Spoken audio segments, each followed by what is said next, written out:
of the game to close the game out, and they did. And there was plenty of opportunities to close that game out for us. And third downs, we had them in 3rd and long, 4th and long, 4th and 5, forced a fumble, didn't recover it, dropped an interception, just kept their drives going in situations that we hadn't been dominating them. And you got to give them credit. They made more plays than we did in those moments. Offensively, obviously, did some good things, but the last 11 minutes of the game were not good enough. We didn't finish, didn't make enough plays to close the game out, and had opportunities. And it's offense, defense, special teams. It is no one side of the football. You got some guys down there that are really upset, and some coaches that feel the same way. But we didn't finish. I was proud of how they came back after Grayson and got us back in the game, regained the momentum, had the time of possession, flipped the turnover margin in our favor. We were running the football effectively. Kendrick had a great run that got us up by 10, and then we didn't finish the game, and that hurts, So as far as Grayson goes, all the reports back from the hospital are positive. Once they're done going through all the tests and things like that, obviously we'll have more information at that time. All right, we'll turn to questions. Corey, when you're ready. Dave, just wanted to ask you, obviously, we know what happened with Grayson now at this point, or at least saw it on the field, but what was the thought process like going into this game, starting him, and then what were your thoughts on CJ's performance afterwards as well?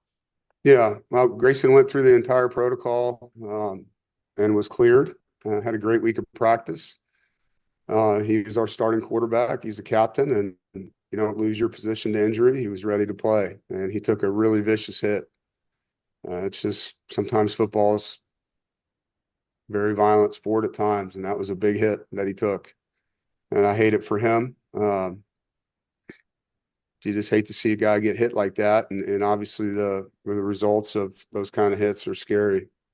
As far as CJ goes, I was proud of him. I thought he came in the game with poise, and he gave us a chance to win the game. He made a lot of nice plays with his arm, with his legs. He was a good leader on the sideline, and I know he's down for throwing a pick there in that last drive, but CJ didn't lose that football game. He did a lot of good things today.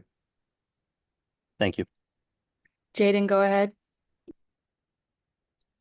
Yeah, Dave, on that hit, I guess what was your initial reaction when you first saw him go down? I was worried for him. I mean, I didn't see, everyone was yelling targeting. I couldn't see it from where I was standing. So I was more concerned about him just getting out there and making sure. Justin Smith and the sports med team did a great job with him. Grayson was, once he came to, was talking and said, I want the boys to win the game. He was trying to get up and they wouldn't let him. So, I felt bad for him and his parents, and, you're just trying to be comforting and pray for him in that moment. Noah? Yeah, Coach, you talked about you guys were able to dominate Wake Forest, in certain areas on defense for the first 3 quarters, and it kind of changed and as they got going in the 4th quarter. What was the biggest difference from your point of view, or is it just a combination of things? Well, I was just not getting off the field on 3rd down and 2 4th downs. But they converted, and they weren't doing that earlier in the game, as you saw. And they were able to extend drives, one with a penalty, and then 2 4th down conversions. Obviously, the one at the end of the game was a huge one for them. Gutsy call by them. But they made plays, and we didn't. Earlier in the game, we were stymieing them on 3rd down. I mean, I don't have great eyes right here, but they were 3 of 11 on 3rd down, but they were 3 of 3 on 4th. And so those conversions were the difference. They were able to stay on the field, which flipped the time of possession, in those last 11 minutes their way. Rob Glam. Yeah, Dave, you said your coaches and everybody was sort of upset. Just how do you navigate these next few days so that this doesn't linger? And, obviously you don't want this to go into next Saturday. Yeah. I mean, you get the guys back in the room tomorrow, you look at the film with them, and you try to make them better. You look at everything you're doing as a coach. You look at everything the players can do better, and you go to work on it. And that's what you do. And that was a hard-fought football game by two teams that really wanted to win. And bottom line is they made more plays than we did in key moments. And you got to learn from that. You got to, you know. This is a team that has a lot of football left in front of them. And so I'm going to coach as hard as I can. And the guys that are going to show up tomorrow are going to work as hard as they can to get it right. I mean, that's what we do here. All right, last question, Ethan.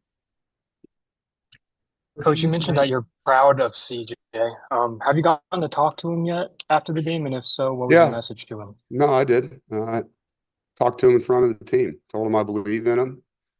I know he's down on himself, and I told him that he's going to make a game-winning throw here in the next game, and the guys are going to play hard for him.